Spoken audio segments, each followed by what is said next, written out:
Alors que Tess Barthélémy a monté les marches du Festival de Cannes 2024 avec sa mère, Judith Godrèche, certains ont jugé bon de commenter sa robe, jugée trop provocante. Une polémique lunaire. Quand il s'agit des droits des femmes, la France est un pays plein de paradoxes. On y loue en permanence l'image de la Française libérée, tout en multipliant les injonctions concernant la gent féminine. Celles qui couvrent leur forme et leurs cheveux apparaissent comme des menaces.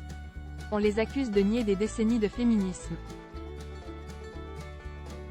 Or, celles qui assument leur corps sans complexe, passent vite pour des filles qui en font trop. Et qui chercheraient à attiser le désir masculin. Tess Barthélémy vient d'en faire l'expérience. À 19 ans, la jeune femme marchait aux côtés de sa célèbre maman. En effet, Judith Godrèche présente actuellement son court-métrage, Moi aussi, sur la croisette. Son signe de ralliement, les deux mains posées sur la bouche, fait fureur à Cannes comme sur les réseaux sociaux. Des personnalités comme Rokhaya Diallo le reprennent à leur tour.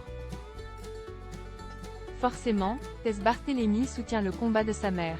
Et ces derniers jours, elle se trouvait à son bras. Après des mois de débats sur les violences sexistes et sexuelles, certains n'ont rien trouvé de mieux à commenter que sa petite robe noire. Le débat déplacé sur les atours de Tess Barthélémy. En brisant le silence sur les abus subis dans sa jeunesse, Judith Godrèche a aidé de nombreuses autres victimes. Cela dit, elle a aussi fait grincer des dents. Dans le grand public, quelques-uns estiment qu'elle a voulu profiter d'un réalisateur pour faire carrière. Elle avait 14 ans et lui 39 ans. Mais on l'accuse d'avoir cherché la promotion canapé, pour mieux s'en plaindre des années plus tard. Et pour tous ces sceptiques, effrayés par la vague MeToo, le look de Tess Barthélémy est inacceptable. Selon eux, une jeune femme qui se met en valeur mérite en quelque sorte d'être agressée. Et dans le cas présent, cette simple robe longue, au dos nu et au décolleté bien banal pour un tapis rouge, est perçue comme une provocation.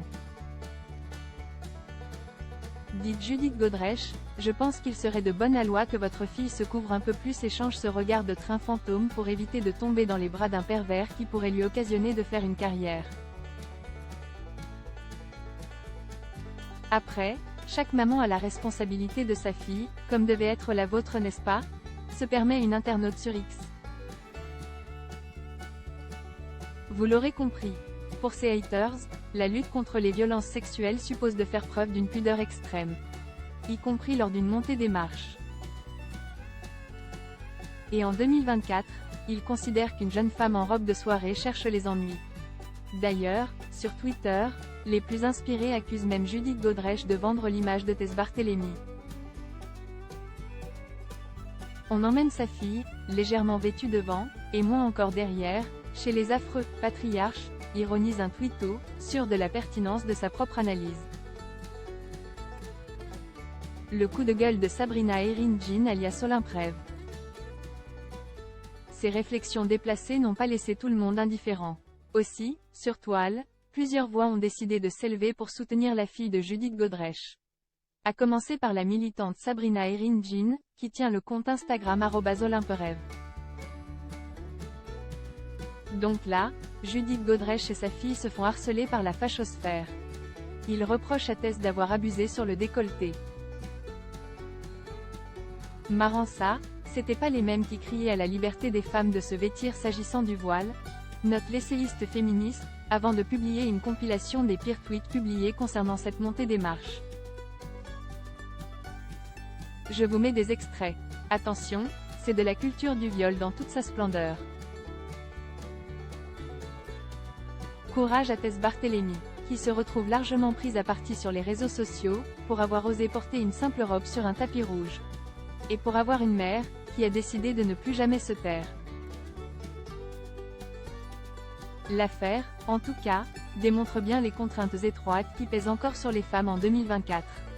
Ne pas trop en cacher, ne pas trop en montrer, et surtout, ne jamais rien oser dire.